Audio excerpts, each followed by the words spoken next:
I would love to own a Maserati convertible, but the $130,000 price tag is too expensive for my budget.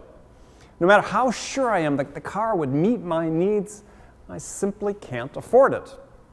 So when a prospect tells you that your product is too expensive, typically what they mean is that your product is just that, too expensive for their budget. It isn't an objection, it is a fact. They can't afford what you are selling even though your product meets their needs. You don't have a qualified prospect until you qualify them on price. Now, there's no mystery to price qualification.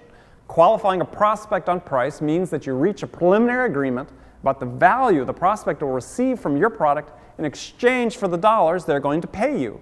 In other words, you've reached a tentative agreement with the prospect that your price is proportional to their assessment of your product's value.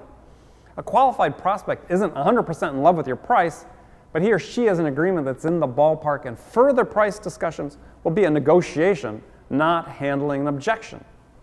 In fact, you won't hear "it's too expensive" from a prospect that you have qualified on price. Too often I find salespeople desperately clinging on to so-called prospects because they're loath to pass up any potential buyer. And as a consequence, salespeople skip an essential early step in the sales process, which is qualifying a prospect on price. So when you receive price objections at the end stages of a sales cycle, it usually means one of two mistakes. First, you didn't fully disclose your price during qualification. The prospect can't assess the value they will receive without understanding your price. And second, you misplaced your backbone at the moment of truth, and you didn't disqualify your prospect when you had the opportunity. If it's the first, then you misled your prospect about your value proposition, and it'll be difficult to rebuild your credibility and win the order.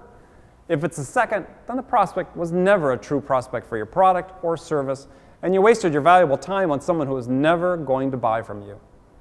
Lastly, if you do a good job qualifying a prospect on price, but he or she keeps pushing back on price while ostensibly moving forward in their buying process with you, then proceed with caution.